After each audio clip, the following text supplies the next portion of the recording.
안녕하세요. 중졸검정고시 합격을 위해서 열심히 공부하고 계신 여러분 만나서 반갑습니다. 여러분과 함께 중졸검정고시 사회 공부를 하고 있는 사회강사 명효영입니다. 이번 시간에는요, 특강을 함께 살펴보도록 할 텐데요. 제가 준비한 특강은요, 2009 교육과정에 따라서 예전보다 좀 달라진 사회교과 내용만 쏙쏙 골라서 살펴보는 그런 것이 되겠습니다. 자, 첫 번째 강의 시간에는요, 사회 2 교과서에 담겨져 있는 내용이고요. 문화와 관련된 내용 살펴보도록 할 겁니다. 여러분, 문화라고 하는 거 많이 들어봐서 익숙한 단어죠? 저는 한국 사람이기 때문에 한국어를 유창하게 합니다. 한글을 쓰죠. 바로 이러한 식으로 특정 지역에 살고 있는 사람들이 공유하고 있는 공통된 생활 양식을 문화라고 합니다. 한국이라는 지역 사람들은 한국어를 써요. 한글 익숙합니다.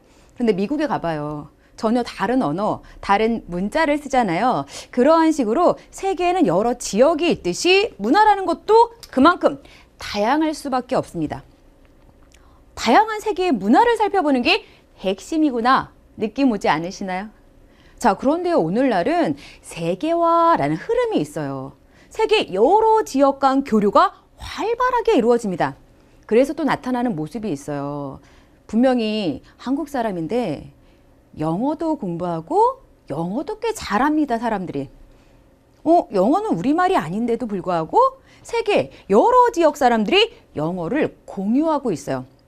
바로 세계화라는 흐름 속에서 비슷한 문화가 나타나고 있다는 거죠. 두 가지가 핵심이에요. 문화는 다양하다. 그럼 어떻게 다양한가? 그 모습 살펴보는 거. 그렇지만 세계화라는 흐름 속에서 비슷한 문화가 늘어나고 있습니다. 그런 경우에는 어떠한 것이 있는지 살펴보는 게요, 이번 시간 핵심이겠구나 라는 걸 좀 미리 감으로 잡아놓은 상태에서 조금 더 구체적으로요, 이번 주제와 관련해서 교과서에는요, 단원이 두 개로 또 이렇게 구분되어서 구성되어 있습니다. 첫 번째 단원은 앞에서도 설명드린 바와 같이 세계의 문화는 다양하다라고 하는데 얼마만큼 다양한지 구체적인 모습 살펴보는 게 되겠고요. 두 번째 단원은요, 세계화에 따라서 문화가 어떻게 변화되고 있는지, 세계화에 따른이라는 게 중요하니까요. 이거를 좀 핵심으로 잡아두시면 좋을 것 같아요. 자, 일단 첫 번째 단원, 세계의 다양한 문화와 관련된 핵심 살펴보도록 할 텐데요. 좀 더 구체적으로 문화가 뭔지 의미부터 정확히 잡아드리도록 할게요. 자, 문화라고 하는 건 사람이 환경과 상호작용을 하면서 만들어낸 여러 가지 생활 양식을 가리켜요. 당연히 저는 제가 살고 있는 주변 환경과 서로 상호작용하면서 한국어라는 걸 습득했겠죠.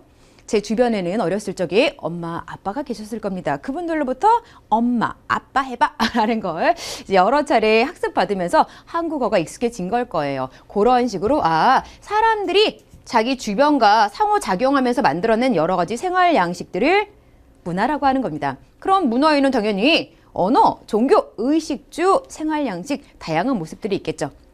자, 그런데 앞에서도 살펴봤다시피 사람들이 환경과 작용하면서 만들어지는 게 문화이기 때문에 당연히 지역마다 환경이 다르기 때문에 문화 역시 다양하게 존재하는 겁니다. 자, 그리고 문화경관이라는 단어가 나와요. 근데 단어가 좀 낯선 거지 뜻이 어렵진 않아요. 문화경관이라고 하는 건 특정한 문화를 가진 사람들이 오랫동안 어떤 지역에 거주하면서 만들어 놓은 모습을 가리킵니다. 한국이라는 지역 사람들은요, 오랫동안 이 지역에 살면서 김치를 즐겨 먹는 그러한 모습을 만들어놨죠. 김치를 먹는 모습, 그게 한국에서 볼 수 있는 문화 경관이구나, 이렇게 이해하시면 돼요. 자, 그러면 다음으로 넘어가서요, 문화지역 여러 곳의 모습이 지금 지도에 나와 있는데요. 이 지도에 나와 있는 여러 문화지역 중에서도 표로 정리된 요 5개의 문화지역의 특징을 정확히 정리하는 게 특히 중요합니다. 제가 여기다가 별표를 달아드리도록 할게요. 다음과 같은 특징을 지니고 있는 문화지역은, 다음과 같은 문화 경관을 볼 수 있는 문화지역은, 이런 문제가 나와요. 일단 동아시아 문화지역, 동아시아, 우리나라, 중국, 일본 요 세 나라가 포함되어 있는 그러한 지역입니다. 우리나라, 일본, 중국 일본, 중국 빼더라도요, 우리나라가 포함되어 있기 때문에 우리나라에서 볼 수 있는 그러한 모습이 동아시아 문화 지역에서 볼 수 있는 문화 경관이겠죠. 자, 유교 발달해 있습니다. 그래서 효를 중시하는 모습 나타나고 있죠. 그리고 여전히 불교 믿는 사람들 많이 있고요. 그리고 한자 동아시아에 있는 나라들은 공통적으로 쓰고 있어요. 제 이름이 명효영이거든요.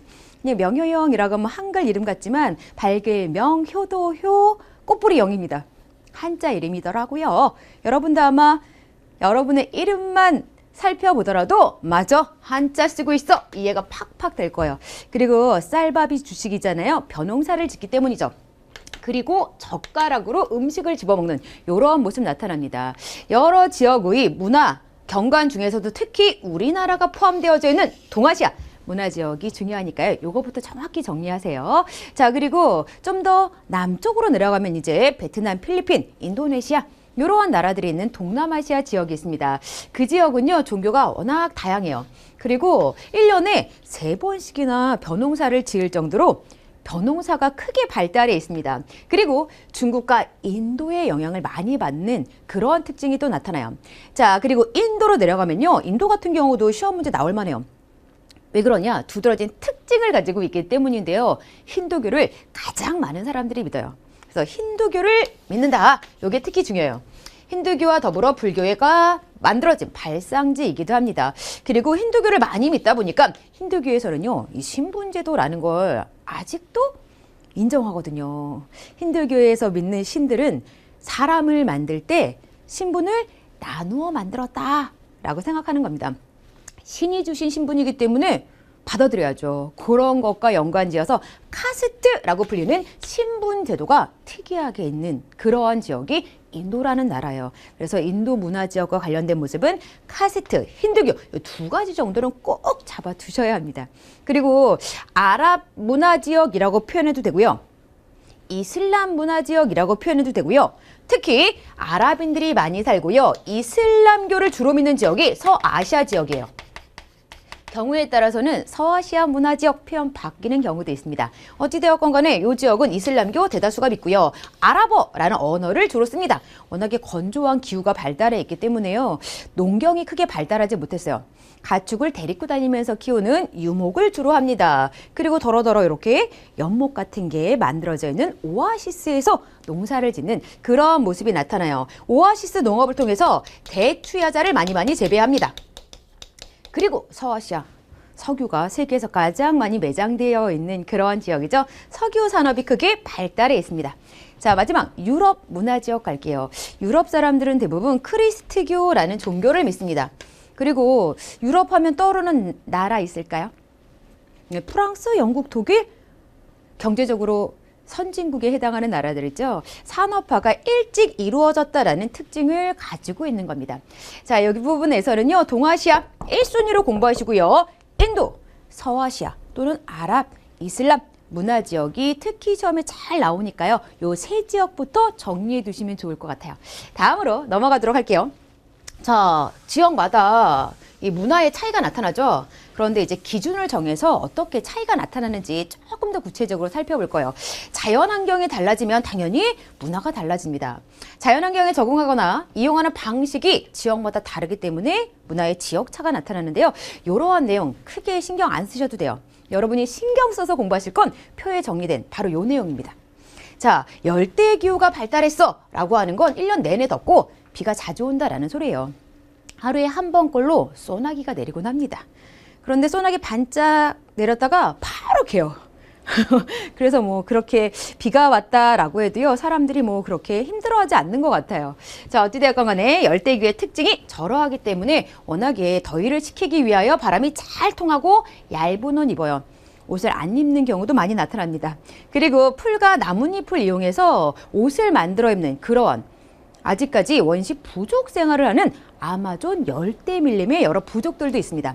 자, 그리고 농목업의 모습을 보면요. 특히 동남아시아 쪽은요. 앞에서도 이미 말씀을 드렸다시피 1년에 심지어 벼농사를요 3번 할 수 있을 정도로 열대기후가 벼농사에 도움을 주고 있거든요. 그런 걸 바탕으로 특히 벼농사가 발달해 있다 라고 구분해 두시면 되고요. 주거 모습을 보면은 아무래도 매일처럼 비가 오고 나니까 습기가 많이 있겠죠. 그래서 땅으로부터 올라오는 습기를 피하기 위해서 약간 땅으로부터 집을 지을 때 높이를 좀 차이를 두고 집을 짓곤 합니다. 그래서 고상가옥, 이게 높을 고자니까 약간 높게 집을 짓는 그런 모습이 나타납니다. 그 다음에 빗물이 빨리빨리 내려가야 되니까 당연히 경사가 급한 지붕에 집을 많이 짓겠죠. 그리고 대충 제가 그림을 그리면요. 우리나라 가옥으로 하면은 원두막의 모습 혹시 떠올릴 수 있으세요? 원두막? 집에 다리가 좀 있어요. 그래서 집 아래면이 바로 바닥에 붙어 있지 않아요. 이런 식으로 지면으로부터 어느 정도 공간을 떨어뜨려서 짓는 이러한 고상가옥의 경사가 급한 지붕을 볼 수 있습니다. 제가 조금 단순하게 그림을 그렸지만 이러한 그림이 실물 사진으로 활용돼서 이러한 가옥을 볼 수 있는 지역의 또 다른 문화경관으로 오른 것은 이러한 가옥을 볼 수 있다고? 경사가 급하네. 고상가옥이네. 열대기후 지역이야. 그러면 옷차림은 이러할 거야. 이런 걸 답으로 고르시면 됩니다. 자, 다음은요. 건조기후 지역입니다. 자, 건조하다라고 하는 건요. 비가 적게 온다라는 거고요. 비가 오긴 와요. 강수량보다 증발량이 많다라는 뜻으로도 이해하시면 돼요. 비는 적게 오는데 많이 증발되다 보니까 땅에 물기가 하나도 남아있지 않아서 사막이 펼쳐지는 그런 경우 많이 나타나는 지역이 되겠죠. 자, 햇볕이 너무나 강하다 보니까 햇볕으로부터 피부를 보호하기 위해서요. 온몸을 감싸는 옷을 많이 입습니다. 이러한 것은 사진 자료로도 표현될 수도 있고요. 그림으로 표현할 수도 있어요. 그냥 온몸을 다 감싸고 눈 정도 나오게 또는 얼굴 정도 나오게 옷차림한 사람의 모습이 나오면 건조기후 딱 연결지어서 문제 푸시면 돼요. 자, 그리고 주로 햇볕을 반사할 수 있는 흰색 옷을 많이 입는 모습이 나타납니다. 자, 오아시스 농업. 건조하다 보니까 그나마 물이 고여있는 그런 오아시스를 찾아서 대추야자를 재배하는 농업을 주로 하는 거고요. 이제 가축을 데리고 다니는 까닭은 워낙에 풀밭도 많이 나타날 수가 없어요. 비가 적게 오다 보니까. 풀밭을 찾아다니면서 가축을 키우는 유목이 발달되어 있습니다. 그리고요, 자, 흙집 또는 흙벽돌집 이런 걸 많이 짓고요. 벽이 두꺼워요. 워낙에 햇볕이 강하다 보니까 햇볕이 집 안으로 못 들어오기 최대한 막으려고 노력을 하는 겁니다. 그리고 창문도 작고요. 그리고 중요한 건 지붕이 평평해요. 왜 지붕이 이 지역은 평평하냐? 평평해야지 그나마 내리는 빗물을 받아들 수가 있죠.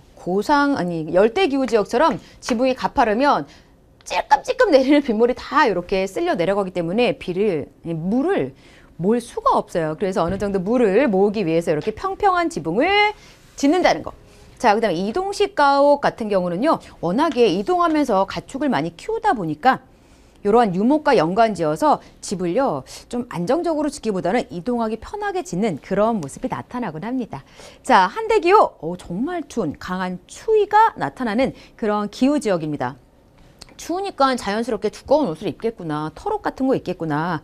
자, 그 다음에 뭐 동물을 잡았을 경우에는 동물의 가죽을 벗겨서 가죽옷을 많이 입는 그런 모습이 나타나는데요. 이 지역은 워낙에 춥기 때문에 농업이 발달할 수가 없어요. 그래서 술록 같은 것을 키우는 술록 유목이 많이 나타납니다. 그 다음에 이 지역도요. 고상가옥이 많이 만들어지는데요. 이 지역은 왜 고상가옥이 만들어지느냐. 한대기후라고 해서 땅이 1년 내내 꽁꽁 얼어붙는 건 아니에요. 여름이 되면은 어느 정도 얼음으로 이렇게 얼어 있었던 지면이 녹기 시작을 합니다. 그러다 보니까 추운 겨울에는 꽁꽁 얼어붙어 있어서 딱 지면에 닿도록 집을 지어도요, 별 문제가 없어요. 그런데 지면과 맞닿아 있는 그러한 얼음으로 꽁꽁 얼어붙어 있던 지면이 여름이 되면은 슬슬 얼음이 녹으면서 공간이 생겨버려요. 자칫 잘못하면 집이 흔들릴 수 있거든요. 무너져 내릴 수도 있어요. 그럴 경우에 대비해서요, 어느 정도 지면으로부터 공간을 떼어서 고상가옥을 짓는 그런 모습이 나타나는 겁니다. 그리고 좀 더 추운 지역으로 가면요, 아예 얼음으로 집을 짓는 이글루와 같은 집도 볼 수가 있습니다. 자, 이렇게 해서요, 특별히 기후와 연관지어서 어떻게 독특한 의식주 생활이 나타나는지 열대, 건조, 한대기후 비교를 해봤습니다. 다음으로 또 넘어가 보도록 할게요. 자, 이번엔 기준을요, 사회 경제적 환경 차이에 따른 문화의 차이를 좀 비교해 볼 텐데요. 사회적으로는 종교가 다르면 문화의 모습의 차이가 나타나요.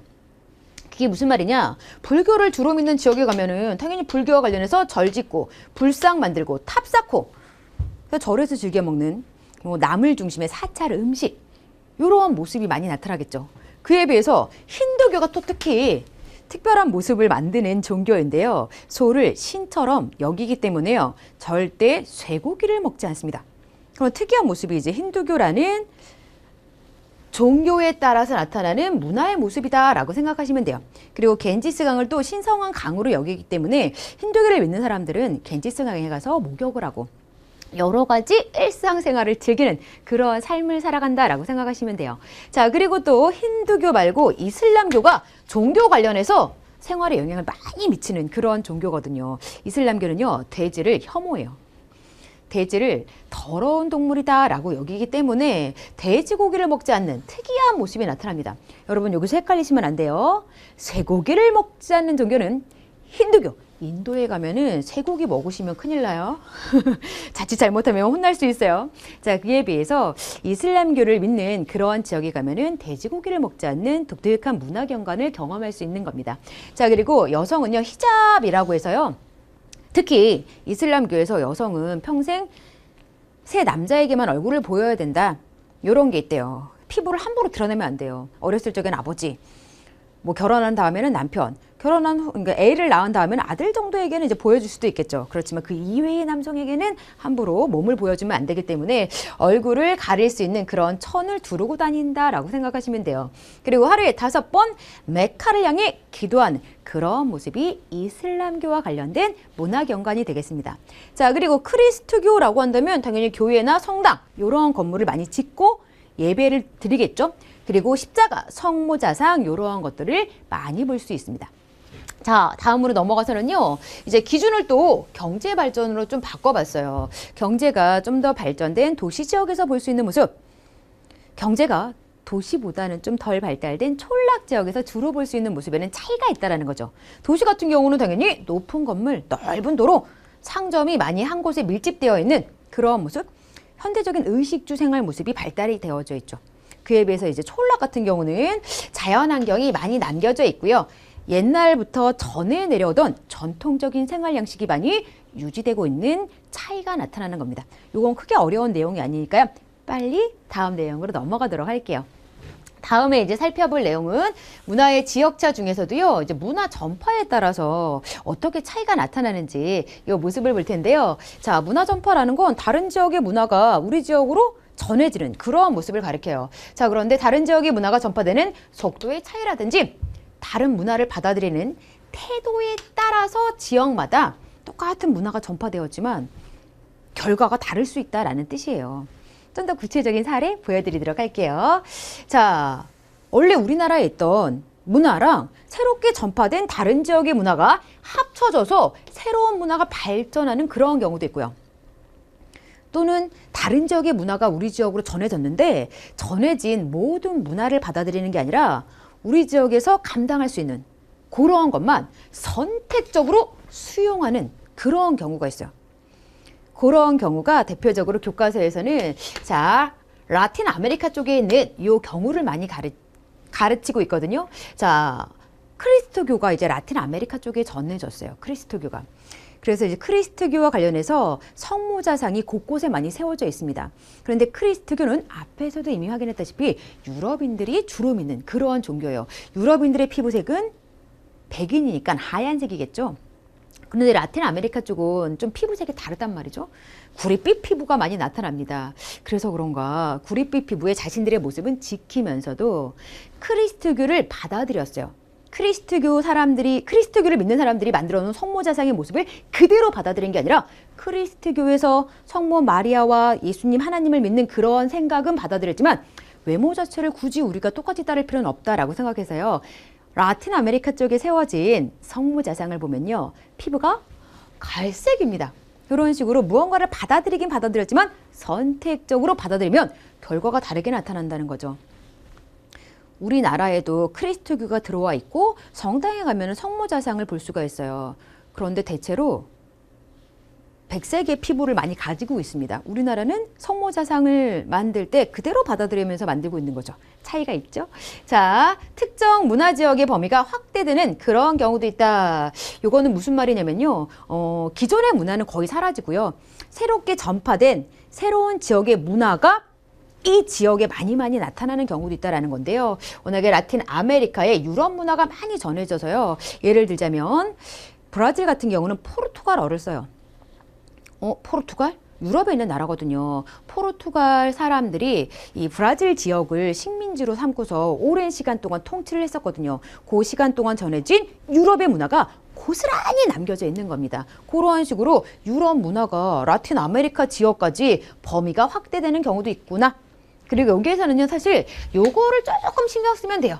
위에 것들은 그냥 그러려니 하고 보셔도 사실은 될 것 같아요. 자, 그렇지만 요거는 조금 시험에 나올 만한 가능성이 있거든요. 문화의 섬이라는 독특한 사회 용어를 여러분에게 설명해 드리려고 하는데요. 자, 문화의 섬, 주변과 다른 정말 섬처럼 동떨어져 있는 특이한 문화가 나타나는 거예요. 거의 한 나라 안에서는 비슷한 문화가 공유되곤 하잖아요. 특히 우리나라가 미국과 비교했을 때 좀 영토가 좁아서도 전국적으로 비슷한 문화가 나타나는 것이겠지만 대체로 근접 지역은 비슷한 문화가 나타나곤 하는데 문화의 섬은 주변 지역과 전혀 다른 섬처럼 동떨어진 특이한 문화가 나타나는 그러한 곳을 가리키는 건데요. 주변 지역의 문화와 구분되는 독특한 문화 경관이 나타나는 곳을 문화의 섬이라고 한다. 캐나다 퀘벡주가 대표적인 예예요. 캐나다는요, 영어를 써요. 이 캐나다가 제가 동그라미 크게 그린 요게 캐나다 영토라고 상상을 해주셔요. 자, 캐나다 영토에서도요, 조금 동부 지역에 좀 치우쳐져 있는 그러한 주로 퀘벡주라는 지역이 있습니다. 전체적으로 영어를 쓰지만 퀘벡주 같은 경우는 특이하게 프랑스어를 써요. 다른 지역은 영어권 문화가 많이 나타나지만 퀘벡주는 프랑스 문화가 특히 많이 나타납니다. 주변 지역과 전혀 다른 독특한 문화가 나타나는 거죠. 이런 경우를 두고 우리가 문화의 섬이라고 표현하는 겁니다.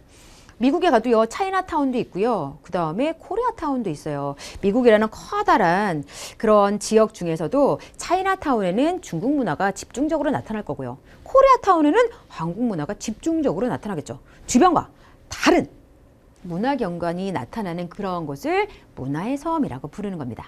정의가 좀 되셨을까요? 다음으로 넘어가도록 할게요. 자, 두 번째 단원. 세계화에 따라서 문화가 어떻게 변화되는지 살펴보도록 할 텐데요. 이미 핵심은 여러분이 잡고 계실 거예요. 비슷한 문화가 나타난다라는 게 가장 핵심일 텐데요. 또 하나, 세계화를 통해서 하나의 문화가 이제 세계적으로 번져나가고 있어요. 영어를 주로 씁니다. 전 세계인들은 청바지를 즐겨 입어요. 이런 거. 그리고 전 세계인들이 점점 커피 음료를 즐겨 마셔. 이게 세계화에 따라서 문화가 어떻게 변화되는지 직접적으로 보여주는 사례라고 할 수 있습니다. 그런데 또 다른 모습은 뭐냐면 동일한 문화가 세계 여러 지역으로 번져나가면서요. 어떤 지역에서는 앞에서도 봤다시피 거부할 수도 있다는 거죠. 번지고 있는 문화 중에서 일부만 수용하는 경우도 있겠지만 아예 번져가고 있는 그 문화에 거부하면서 갈등이 일어날 수도 있는 겁니다. 그래서 여기에서는요, 문화가 공유되는 모습이 나타난다, 문화의 획일화가 나타난다 라고 하는 게 매우 중요하겠지만 경우에 따라서는 문화 충돌, 문화 갈등이 일어나기도 한다. 이런 경우를 잘 구분해 주실 준비를 하시면 될 것 같아요. 자, 그럼 구체적인 내용 보도록 할게요. 세계화가 도대체 뭐냐? 그 의미부터 정리를 해드리겠습니다. 여러 국가 간 정치, 경제, 사회, 문화 등 다양한 분야에서 교류가 확대되고 있는 그런 모습이에요. 이런 걸 통해서 세계가 하나로 통합되어 가는 과정을 세계화라고 부르는 겁니다. 자, 그러면요. 무엇을 배경으로 이렇게 세계화가 이루어지고 있느냐? 교통과 통신이 발달했기 때문이죠. 미국에서 일어나는 여러 가지 일들을 실시간으로 우리나라 사람들이 알 수 있어요. 인터넷으로 정보를 공유하는 거죠. 미국만이 아니라 전 세계에서 일어나는 여러 가지 일들에 대해서 우리는 실시간 공유할 수 있습니다. 게다가 세계 여러 지역 후딱후딱 오갈 수도 있잖아요. 그러면서 세계가 하나로 통합되어가는 세계화가 촉진되고 있는 겁니다. 다음으로 또 넘어가 보도록 할게요. 자, 세계화가 문화에 어떠한 변화를 가지고 왔느냐. 문화를 획일화시켰다, 동질화시켰다. 앞에서 이미 설명드린 거죠. 세계 여러 지역이 같은 문화를 공유하게 되었다. 그런데 아무래도요, 이 세계화라는 게 공평하게 이루어지지 않아요. 커피 음료가 세계적으로 번져나가고 있다고요? 영어를 세계적으로 많이 쓰고 있다고요? 요거 주도하는 선진국이 있다라는 거죠. 대체로요, 문화의 회귀라는요, 선진국 문화를 중심으로 이루어지고 있다라는 겁니다. 그러다 보니까 문화의 다양성이 훼손되기도 하고요. 각 지역의 고유 문화가 쇠퇴하는 악영향이 나타나기도 하죠. 자, 그런데 이제 사례를 살펴보게 되면 여러분도 즐겨서 먹는 그런 음식들이 쭉 나열되어져 있죠. 우리도 즐겨 먹는다는 건 그만큼 다른 나라 사람들도 이런 음식을 즐겨 먹을 수 있다는 거예요. 우리의 고유한 전통 음식 아닌데 우리 먹는 거잖아요. 다른 나라도요, 그 지역의 고유 음식이 아닌데도 이러한 음식을 많이 즐겨 먹는 모습이 나타나는 거고요. 청바지, 양복, 넥타이 등의 의복 문화, 그리고 미국의 할리우드 영화는요, 뭐 우리나라 사람들만 열광하는 게 아니라 전 세계적으로 많이 이렇게 배포가 되고 있습니다. 그리고 팝 뮤직 등의 예술 문화마저도 확산이 되고 있는데, 여기에 나와 있는 것들이 대체로 선진국 문화라는 걸 좀 인정할 수 있을 것 같아요. 헐리우드 영화 이런 것도 이제 미국 손에 꼽히는 선진국 강대국이잖아요. 자, 그래서 문화의 회귀라가요, 공평하게 이루어진다기보다는 선진국의 문화가 전 세계적으로 번져나가는 식으로 이루어지기도 하는구나 라고 정리해 두시면 될 것 같고요. 다음으로 넘어가서 문화 융합이라고 하는 것은요, 세계화로 확산된 문화가 각 지역의 특성에 맞게 그 지역의 문화와 합쳐지면서 새로운 모습으로 좀 바뀌는 그런 경우를 가리키는 건데요. 독일에서 햄버거라는 음식이 시작이 됐어요. 이제 햄버거는 전 세계적으로 여러 나라 사람들이 다 즐겨 먹어요. 그런데 특정 지역에서 만드는 햄버거의 모습엔 차이가 있더라고요. 인도 같은 경우는 쇠고기를 먹지 않습니다 라고 앞에서 이미 하긴 했잖아요. 그래서 이 버거에 들어가는 고기가 닭고기예요. 닭고기, 치킨버거. 햄버거는 받아들였지만 인도라는 지역의 특성에 맞게 그 지역의 문화와 합쳐져서 치킨버거를 만든 거죠. 자, 동남아시아에는 워낙에 쌀 재배가 많이 이루어집니다라고 했죠. 라이스버거 같은 거 먹고요. 우리나라 고유한 우리나라의 음식 문화와 합쳐져서 김치버거 같은 게 만들어져 있는 거죠. 자, 다음은요, 문화 갈등 보도록 할게요. 문화 갈등. 세계화에 따른 다양한 문화의 확산이 서로 다른 문화가 충돌하는 갈등을 만들어내기도 한다라는 건데요. 예를 들자면 이슬람교도가 살고 있는 프랑스 공립학교에서 이슬람교를 믿는 여학생들의 히잡 착용을 금지하는 법을 통과시켰어요. 히잡을 착용하고는 이 학교에 다닐 수 없게 막아버린 거예요. 이슬람교랑 이슬람교를 배척하고 있는 프랑스 문화가 충돌한 사례라고 할 수 있습니다. 그리고 이슬람 국가에서는 돼지 캐릭터가 주인공인 만화 영화 방영을 금지합니다. 돼지가 나오는 그따위 만화 영화는 보면 안 된다. 이거는 이제 이슬람교와 사실 돼지를 별 생각 없이 이렇게 여기는 또 다른 지역의 문화가 충돌한 사례라고 할 수가 있습니다. 그리고 각각의 고유한 삶의 방식을 존중하고 다양한 다른 지역의 문화를 이해하기 위한 노력이 필요해. 이런 건 뭐 따로 외울 필요 없는 그러한 상식이 되겠죠. 자, 문화 창조로 넘어가 보도록 할게요. 다른 지역의 문화를 자기 지역의 특성에 맞게 수용하고 변형하여 새로운 문화로 재탄생시키는 모습도 나타난다라고 하는 건데요. 왜 팝송이라는 단어 여러분 들어보신 적 있잖아요. 팝송? 팝송 하면은요, 저희 세대 사람들은 미국 노래? 외국 노래 아니야? 막 이런 생각하거든요. 이 팝이라는 게 사실은 대중이라는 뜻일 텐데도 불구하고요. 팝송이라고 하면은 우리나라 대중가요가 아니라 미국 대중가요. 이런 식으로 우리나라 사람들 충분히 해석을 해요. 우리나라 이제 그런 식으로 팝송이라는 단어가 쓰여지고 있는 겁니다. K-팝? K-팝? 우리나라 대중가요인데 마치 팝송을 전 세계 사람들이 공유한 것처럼 팝송과 같이 대중적으로 즐길 수 있는 미국의 음악 문화가 우리나라에 이렇게 들어오면서 우리나라 대중가요도 다른 나라 사람들이 즐길 수 있는 모습으로 이렇게 창조가 된 게 K-팝이라고 불리는 요즘에 한류 열풍을 이끌고 있는 우리나라의 아이돌 그룹이겠죠. 아무래도 아이돌 그룹이 부르고 있는 여러 가지 노래라든지 공연을 가리키는 그런 모습으로 재창조된 거고요. 김치 냉장고, 김치랑 냉장고 합쳐진 거죠. 온돌 침대, 이 두 가지 문화가 또 합쳐진 거죠. 생활 한복, 고유한 한복이 일상생활에서 조금 더 편리하게 입을 수 있는 모습으로 변형된 사례라고 볼 수가 있습니다.